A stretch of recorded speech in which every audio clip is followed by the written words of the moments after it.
Well, good morning again. Welcome to everybody. If you're in Brewster, thanks for tuning in. We got a special treat for you. You're going to love it, Brewster. If you're tuning in online, my mom, tuning in Iowa, she fell and broke her shoulder. Just kidding. No, she really did. Wouldn't that be horrible? But here's what, on Thursday, she does her track workout. So she was doing 110 hurdles, and she was beating this other 81-year-old dude, and she hit the last hurdle, and she fell, and she broke her shoulder. That's a lie. She was making the bed, she fell. So shout out to Mom. This sermon's not going to help you at all, Mom. I don't have any idea. But the stepsisters will. So shout out to my mom.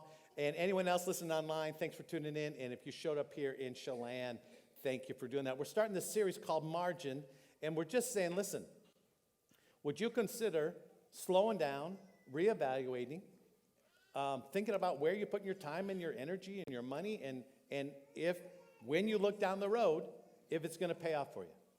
And maybe once in a while, you need to have some old dude stand on stage and say, listen, slow down. Because where you think it's taking you, you're not going to end up where you think you're going. So that's all we're trying to do. Now, thank goodness we have a group like Only 7 Seconds in our community that deals with helping kids and all people know that they matter, helping them know that connection, real connection, slowed down connection, interaction connection makes our lives better, and that loneliness is maybe it's a byproduct of being too busy and not being able to interact with other people, and a bunch of other things. So we have this ministry that we call Real Impact that Pastor Sarah Barnes leads, and on that team are these high-quality people, and one of those is here today. Hillary Richmond is here, and we're going to spotlight one of our partners, and that is Only 7 Seconds. We support groups locally and around the world, and Only 7 Seconds is our partner spotlight. Here is Hillary and Luke Wall and his kids. Let's welcome them now.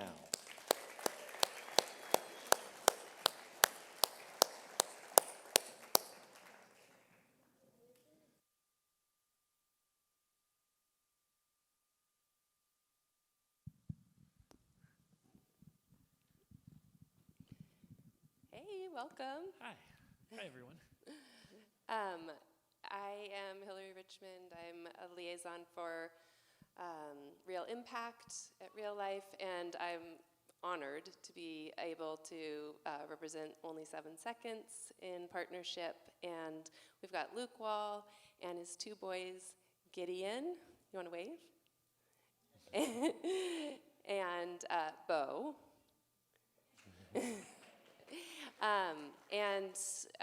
This is our second partner spotlight with 7 Seconds. Last year, you guys were here, and we're thrilled to have you back. And I thought the first question would be, can you tell us a little bit about how you guys came up with the name Only 7 Seconds? Yeah, absolutely. So, really quick story. I've got a younger brother little brother, about this tall. And when he was in high school, he experienced pretty severe loneliness and isolation. And for 5 weeks, actually, he was the popular kid in school, and for 5 weeks he sat in bed sick, and not one person reached out to him. And during those 5 weeks, like any good mom would, she got a little frustrated with seeing his spiral of mental health just getting worse and worse and worse. And so 5 weeks in, she goes out to her kitchen table, and she goes, how long would it take for any one of your friends to send a message that says, I care about you, or you matter to me, I'm thinking of you, can we play Xbox? So she went out, and instead of saying, can we play Xbox, she typed out, I care about you. Took her about 7 seconds. And it was this entire premise that we live in a world that's more connected than ever. We have the ability to connect with anyone at any given time, and yet we're lonelier than ever. And sometimes it just takes little tiny steps to start improving that.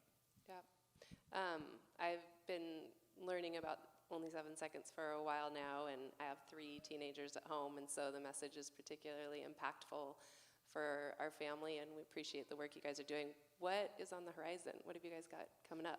Yeah, so we actually just launched on May 2nd a campaign called the No More Lonely Youth campaign. And I've spent the last 3 years really seeing the loneliness epidemic firsthand with kids. And we are seeing rates of loneliness that are pretty severe, and it's really what's the primary cause for the mental health epidemic and many of the things that kids are facing today. And so we are really committed to making sure that there aren't any more lonely youth, and that really takes activation by everyone.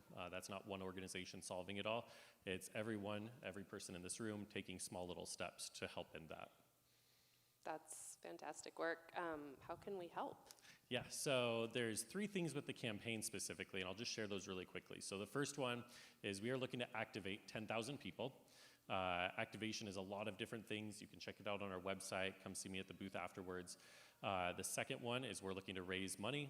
And then the third one is receiving stories. So if you have stories of how Only 7 Seconds has impacted you, stories of loneliness or connection, or just you have a life story to share, we want to be able to feature that because we know people are less lonely when they hear stories like theirs.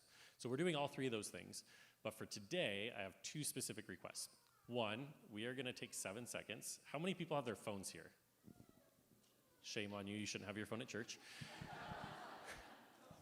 For those of you that have phones, we are going to time 7 seconds really quickly. So think about someone that you care about. It's ideal if it's a youth. I would love that. But someone that you care about, someone that is on your mind right now, first person that comes to mind, whatever's relevant to you. Hey, can we grab ice cream today? I'm thinking of you. You matter to me. Whatever it is. And I'm going to time 7 seconds, and everyone's going to send a 7-second text. And that means that everyone here is participating with our campaign. Ready? 7 seconds, set, go.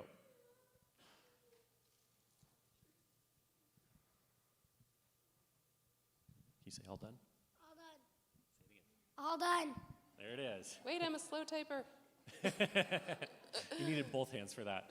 All right, and then thank you guys for that. I appreciate it. It really does have an impact on people, even those small little things. I was just out of school assembly, actually, and one of the things that I talked about was that the world doesn't change by just one person doing one big great action. I likened it to Legos. For those of you in the room that like Legos, maybe these two. Legos don't come out of the box just pre-built.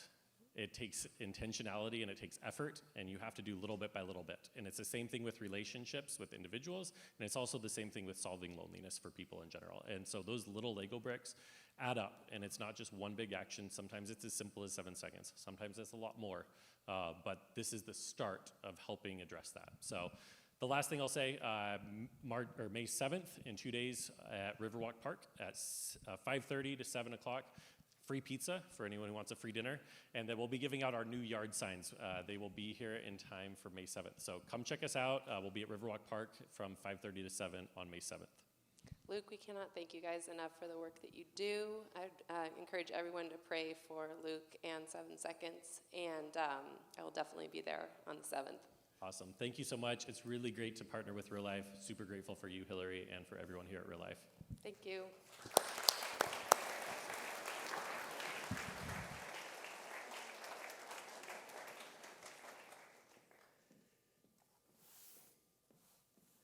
People love Luke. He's got a nice voice to listen to, and he's cute. Have you noticed that? You guys on here? All right, now it's back to me. Listen, we love Only 7 Seconds and love partnering with them as well. How stressed out is your life? And we're all over the board, right? But I think everybody has a room, a closet, maybe it's your car, that looks something like this. Listen, the lovely Darlene, she's fantastic, but we have this room downstairs, and just keeps growing with stuff so that you can't even walk in it anymore. And she's normal, all right? And and I say, what are we going to do with this stuff? And she says, you never know. I said, the girls haven't used this stuff for 25, 30 years. So it just keeps accumulating. And some of you in that picture came up, you started shaking, right? Because you are so organized that you would never have a closet or a room, or if you want to know something about somebody, look in their back seat. Just look at their car. Yeah. Some of you are like, and some of you saw this picture and you're like, I don't understand what the problem is. I mean, there's a place for everything. Look it all fits. It's perfect. Then others of you, and again, I'm not picking on anybody because I used to be you, you're like, well, I'd rather burn out than rust out. Like, I'd rather work so hard, and I'd rather burn out than just sit around and do nothing. Well, listen, either way, you're out, right? Whether you burn out or rust out, you're out. I don't know if either one of those are a good alternative. So the whole thing we're going to do for the next 4 weeks is just say, listen, your life is so much better if you've got margin, if you've got breathing room, if you've got space. Right? That's the reason we learn early in grade school, right? They give us a piece of paper and there's margins on the side. Have you ever tried to read something that just goes off the page and then comes back on the page and goes off the page? No one likes that. There's this white space. There's this feeling of contentment when things stay within the line. Life's a whole lot better with margin. Maybe this isn't you, but wouldn't you agree that this closet is better than the other closet? Everything's in its place, and some of you are like, How many of you clean up and it looks like that, and within a week it's back to looking the same way? I can't figure out. I walk into my closet, which I share with my wife, which means I have 20% of it and she has 80% of it, and I look at my little swath of stuff, and I'm like, I have so many clothes. Even the funky but chunky clothes that I keep around just in case I put weight back on. I don't. How much? I have so much stuff. Why do I have so much stuff? And then the stuff that's up here, I don't ever wear that. I don't. It just. Now listen, these closets. It's pretty fun to, and we can come to your house and we can decide what your closet looks like and everything. That's kind of fun and funny, but man, it's not if that's your life. If your life is so packed and overwhelmed that each day you're kind of just stepping through because your life feels like you're a hoarder, only it's your time and it's your energy and it's your money. It's your calendar, it's your schedule. The definition we're going to use, so we're all on the same page today and for the next few weeks, is this. The margin is that space that exists between our current pace and your limit when you hit the wall. All right?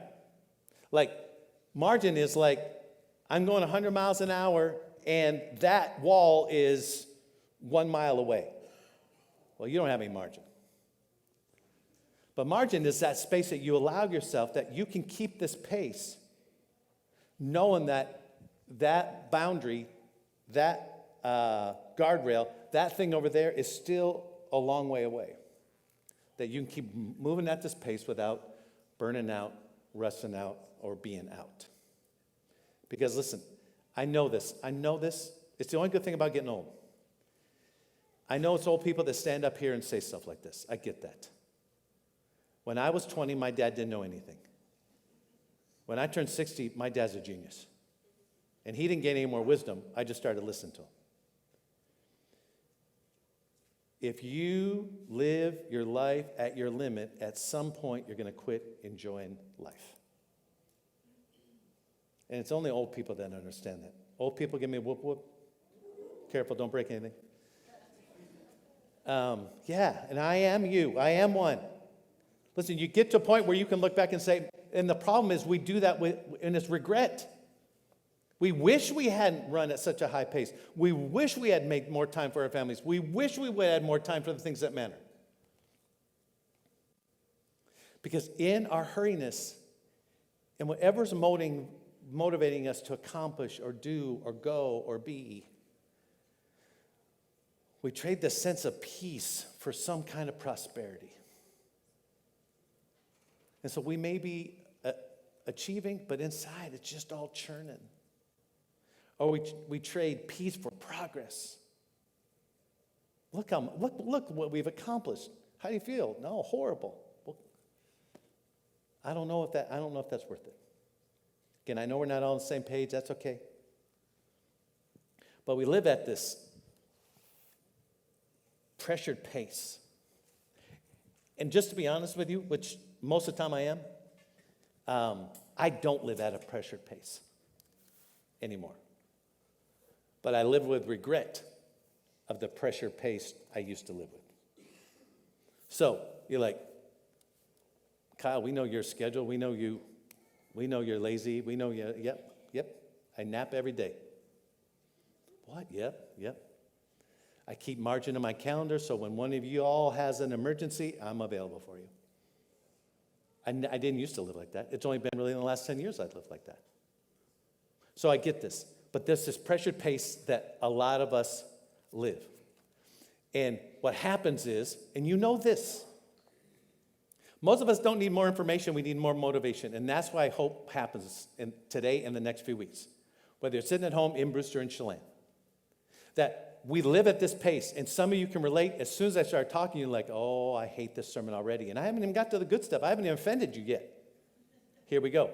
Our stress levels go up. You snap quicker at your kids or at your friends or at your spouse. Our focus narrows. We can only concentrate on the thing that's got our attention and energy. Whether it's paying bills or getting your kids to somewhere or something. And so you only focus on the thing and all this other stuff you're missing out. Like, for example, the closer I get to the edge of the stage, the more I concentrate like, uh-oh, I'm going to fall off the stage. I'm not concentrating on anything else. So because you're so, you can only concentrate on that thing that's got your attention and time and energy. And most of all, and please hear me, you don't have to agree with me, your relationships suffer. If we were to interview your kids, and God forbid you would interview my kids, they would love to come up on stage and talk about their dad when they were middle schoolers and high schoolers, all right? It wasn't the best dad.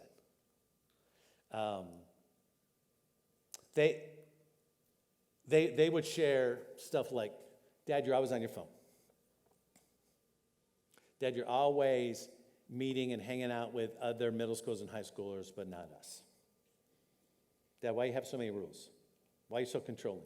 Why are you always so grouchy? My stress levels were up, my focus was narrowed, and my relationships suffered. And I think if we're honest, at least for me, happiness is measured by the health of my relationships. When things are great with me and Darlene, I'm happy. When my relationships with my daughters, I know they're okay with me and I'm okay with them, I'm happy. I got this great staff we work with here at Real Life. When we're all good with each other, that's what matters most to me now. It's not about achieving or winning or multiplying. So why is it? Why do you have no margin? Why you live with no margin? Because none of us are like, I wish I had more stress. I want to have unhealthy relationships. Kyle, can you help me that by the time my kids enter high school, that they cringe when they hear the garage door opener because they know I'm coming home because they know what I'm going to be in a bad mood? No one wants that. And I know. Some of you are like, listen, it's just the nature of my business. I'm in a charge-harding business and that, okay. Just a season of life we're in. I used to say that to Darlene. I remember I heard this illustration from Andy Stanley, and then I lived it out, where you go to your wife and you say, honey, things are going to be really busy here. As a youth pastor, we got this coming up, and I was coaching basketball and everything. So I got all this stuff coming up, and basically I was saying, hey, I'm planning all this stuff, and if I have any time left for you and the girls this summer, I'll see what I can do. I didn't say it that way. But you go and you say to your spouse, here, honey, hold this rock. It's only for a season. It's only going to be a couple weeks, at most a month, certainly not more than the summer. And I doubt it will go more than a year. But you just say, hold this rock. It's going to be a little time, hold this rock. Then you forget you left her holding the rock. And I'm telling you, husbands, there's a time come where she drops a rock and it ain't pleasant time. If she's strong enough, she'll throw the rock at you. Because you said, it's just going to be, it's just, as soon as I get to this level, as soon as we buy this thing, as soon as we win this thing, everything's going to be fine. Now, if you grew up in church, you may be familiar with the story of the Tower of Babel. That word gets thrown around, and we refer back to it. But I just want to use an example of why we choose to live with no margin. What's the motivation? Because a lot of you are going to want to run out of here, and you'll have a talk on the way home or when you get home like, we need to have a budget to live by better financially. Or we need to look at our calendar coming up this summer. And you want to fix. And maybe you should. But if we don't deal with why are we living that way? What's going on inside of us? What's the motivating factor to get us to the place that we live in with no margin and a lot of stress? And I want to deal with that this morning. So a little background is Noah builds a boat. Builds a boat in the middle of the desert. God says, listen, it's going to rain, it's going to rain, it's going to rain. And he keeps telling people, hey, God sent a rain, it's going to flood the whole earth, get on the boat. No one believes him except the animals and his family. And they get on the ark, and it rains 40 days and 40 nights. And the waters come down, they get off the boat, and now Noah's family starts living their life.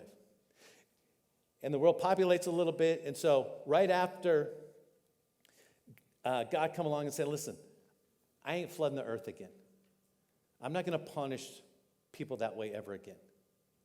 Right after this incident, the book of Genesis gives us this story that these people who have gone through and know what happened with the ark and with the flood and everything, this is what happens. Genesis tells us, now the whole world had one language and a common speech. As people moved eastward, they found a plain in Shinar and settled there. And you think, well, good for you guys. But the problem is that's not what God told them to do. God told them to get out there, to scatter. Move forward. Don't settle. Don't all clump up in one area. They said, come. Hey, since we're settled here in Shinar, come, let's build ourselves a city with a tower that reaches to the heavens so that we may make a name for ourselves. Otherwise, we'll be scattered over the face of the whole earth.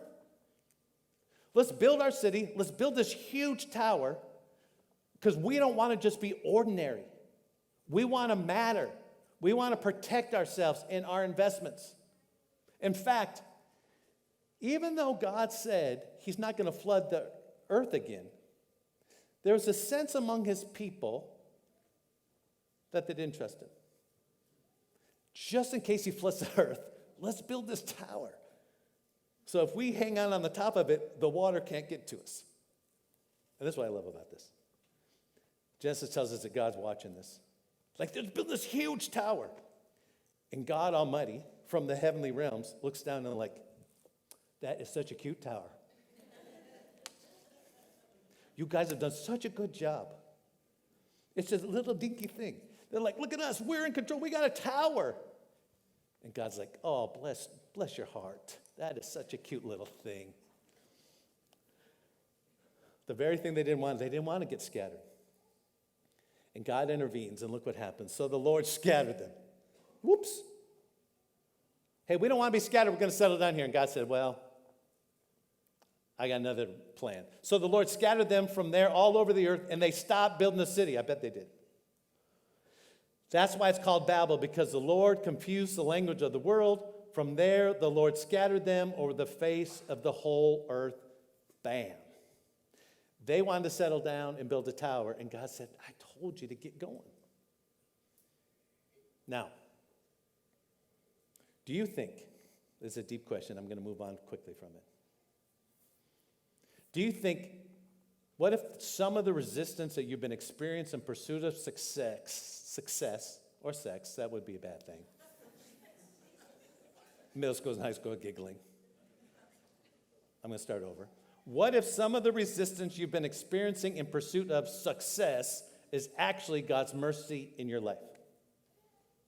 Maybe the stress you're feeling or the walls you're hitting.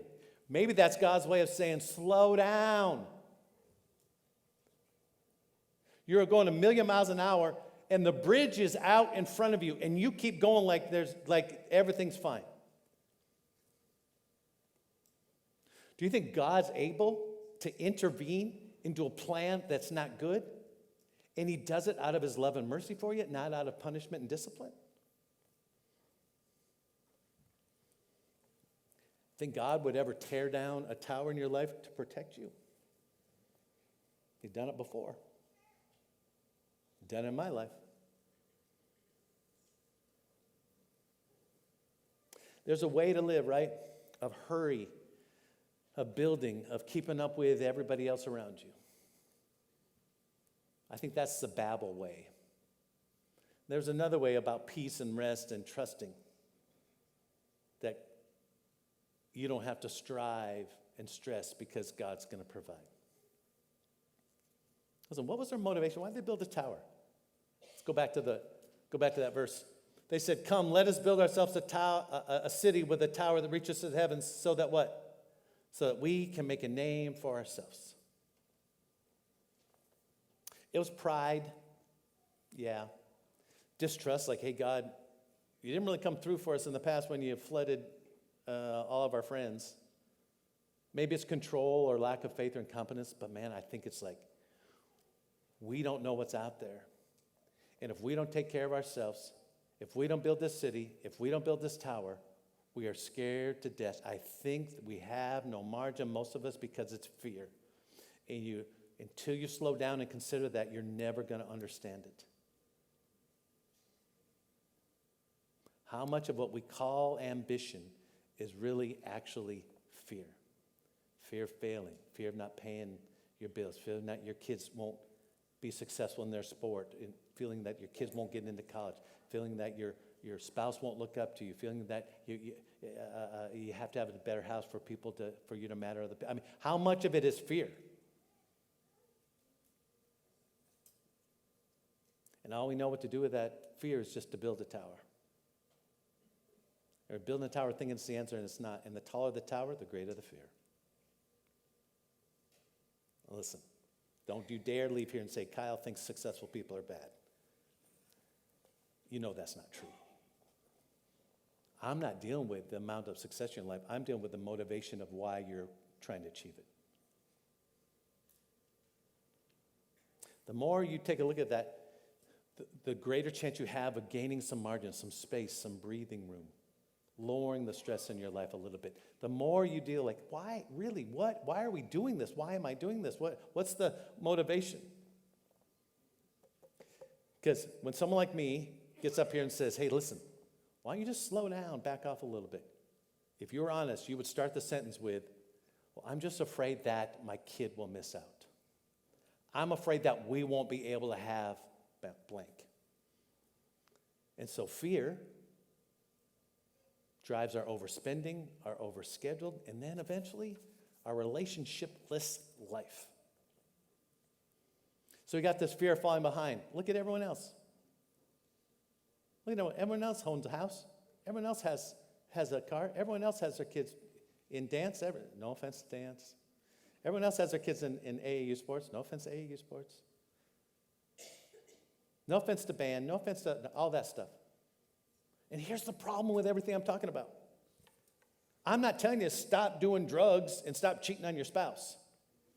I'm telling you, slow down a little bit. And you're like, everything I'm doing is good. Yes. You're too busy with too many good things. And you think, hey, this is healthy for my kid. This is healthy for us as a family. This is healthy. No, eventually, no, it's not. It's too much if you're living without any margin. Fear of not mattering. Our fear of not mattering much has potential to drive us away from what matters most.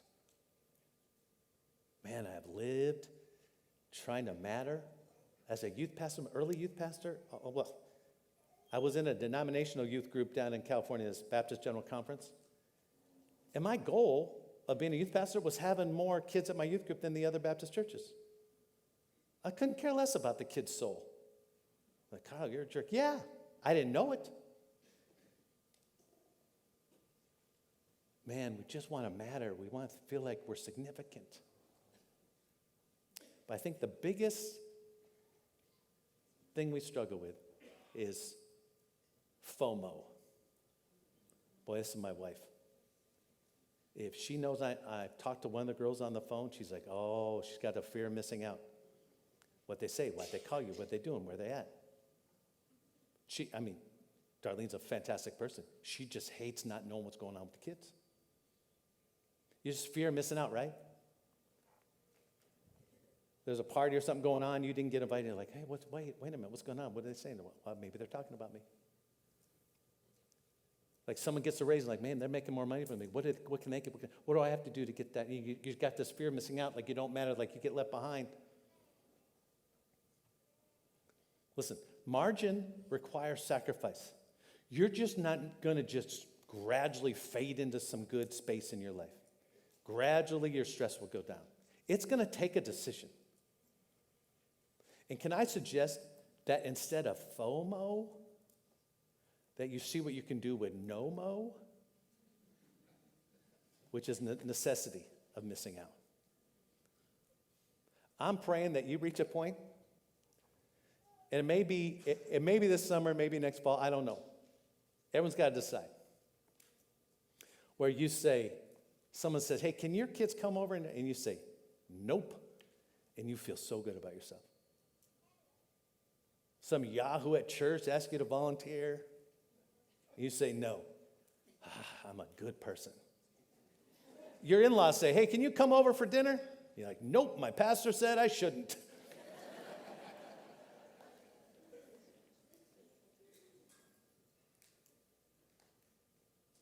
Listen, you know it's you. You know it's your family. I can't do it, I can't. Okay. Come talk to me afterwards then. Because the rock is going to drop, or your life train is going to go smashing into that wall. You know, in the 70s, maybe the greatest generation of all time, of all history, based on the movies and the music and the hairdos, we used to say, I had too much on my plate. Now that has changed to, how do I balance what's on my plate? We used to say, this is just too much. I get too much on my plate. I got to get something out. And now, this whole generation, and you all, except for maybe some of us old people, you all are saying, no, how do I balance everything? How do I do everything? You can't and have margin. You can't and de-stress your life. You can't and enjoy the relationships you're supposed to. One more thing. I'm just setting you up for the rest of the series. One more thing before we turn for home. Jesus has a lot to say about margin. And Jesus has a key to a life of margin. Jesus says in the New Testament a lot of times, listen, if you want to gain your life, you got to be willing to lose it. Give up something. David says in the 23rd Psalm, the Lord's my shepherd, so guess what? I don't need anything. And he wasn't lazy. He was an achiever. I bet you learned the hard way, though. So the Bible has a lot to say about margin and pace of life and stress. I just want to hit this one thing, and then we're done. Jesus shows up to a crowd of people, and really they were scattered all over this mountainside. And they knew the teachings that ran through Jewish teaching from the Old Testament, from the Torah and everything. And they made space in life. We'll talk about that. But Jesus shows up and he seems super insensitive and he says, hey, I know you got stuff. Do not worry. Just stop worrying. Stop worrying about what should we eat? What should we drink? What should we wear? He's kind of mocking them and he's just like, just don't worry. And it seems so insensitive. Like, you come meet with me in my office and you're really struggling. I say, you know what the answer is? Stop worrying. Yeah, don't think about that. Well, you can't pay your bills? Yeah, don't worry about it. Your kid got kicked out of school? Don't. Come on. Stop worrying. It seems insensitive, but what he's saying, he's got a plan for it. He says, the people who worry, the pagans run after all these things.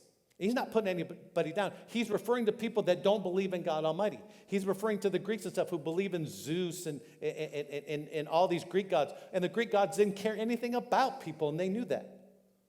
They're just making idols and hoping something good would come out of it, but they didn't know. They're saying, listen, pagans, people who don't believe there's a real God who created the universe and cares about people, pagans run after all this stuff because they think it's the answer.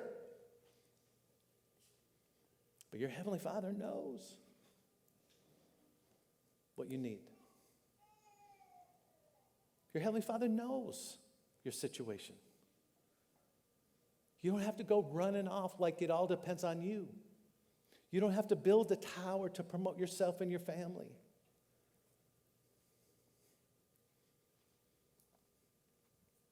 He says, instead of running towards all this stuff and living such a fast-paced, hurried, stressful life, seek first God's kingdom, his righteousness. And all this stuff that you think is going to make you happy, all this stuff you think you need, that'll be given to you in the proper, balanced way. Here's what I know. Someone or something is going to determine the limits you and your family live by. You have a choice. You can determine that, or you can allow someone else. You can allow this burnout society that we're a part of, that we live in, to determine the outcome of your family, of you. Or you can make a choice and you can determine it. Listen, stress might be God's way of slowing you down. If you're like, yeah, you're doing too much. And God's saying, don't worry, trust me. I got 3 next steps for you. We have these blue cards that we hand out. They're in the handouts that you get in Brewster and in Chelan. And the blue card is our best way of communication. You can do that online. There's a blue card online on our website, on the app. Or you can fill that out here if you have a prayer request, if you have something that you want to communicate to us. But on there are the next steps too, because we want you to listen and do something. And listen, this is the easiest. You all know what the first next step is. I just rephrased it differently. First next step is this: identify the tower you're investing in. But you knew that. I mean, you're going to run off like, I remember one time, this is like 5 years ago. I'm talking to a buddy who's doing this thing called Whole 30, right? I got all excited. Little did I know it was from Satan's hell himself. And I thought, well, I'm doing Whole 30. I'm talking to my buddy on the phone. I go home that afternoon and I say to Darlene, hey, I'm going to start doing Whole 30. She says, well, wait, you got to go to the store. No, I'm starting today. If I don't start right now, I'm not going to start. She said, we only have Twinkies and Kool-Aid. You can't start Whole 30. We got to get a plan. So I don't want you to just go running off and just like pulling your kids out of everything and taking them out of school and selling your possessions. And okay, you may need to do that. But that's not what this is about. What is it that you're investing in? It's just a tower you think is going to bring you stuff that matters and attention and fulfill your soul. And you know if you stopped for 1 minute, it's not going to get you there. Just you don't have to do anything about it. Just identify it. That thing's probably where you're putting your most time, energy, and money. 2, discuss your struggle with fear versus faith.